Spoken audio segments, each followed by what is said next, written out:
प्रणाम सब गोटे के। हम शालिनी झा अर्चना झा के चैनल में अहाँ सबके स्वागत है। और एकटा चौमासा हम लोग केलहुँ हँ, सुनू अहाँ सब और बताओ जे केहन लागल अहाँ सबके। वट सावित्री अबैया तऽ ओही के उपलक्ष्य में अहाँ सबके सुना रहल छी। धन्यवाद।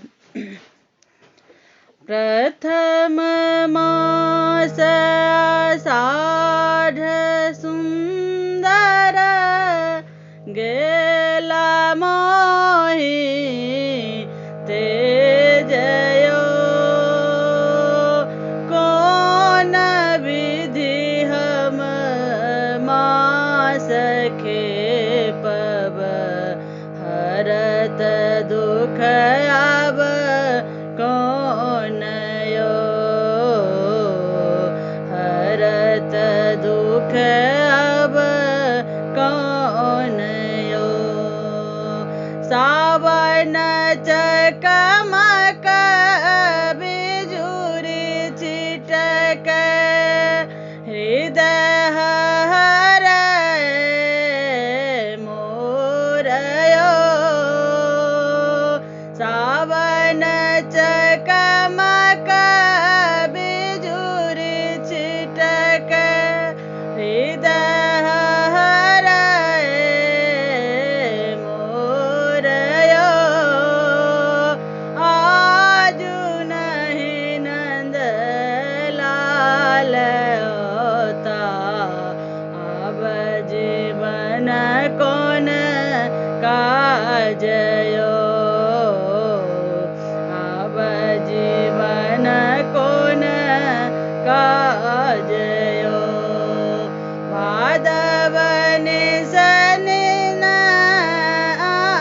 आंधियारी यामिनी विधि विधि रंग यो।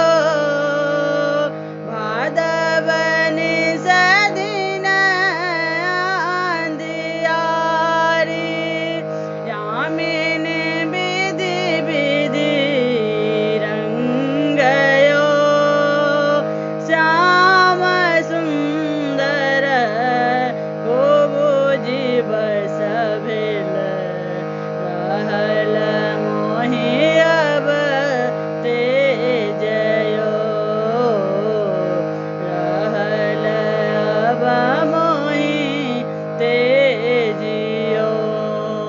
आसीन हे सखी आस लायल आसोन पूरल हमारयो।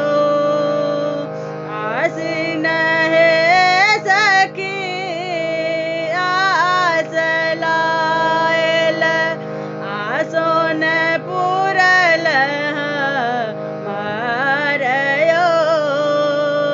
राम कृष्ण मुरारे भजो मन मूरत सब अभिलाष यो। मूरत मन अभिलाष यो। मूरत मन अभिलाष यो। धन्यवाद। जय मिथिला, जय मैथिली।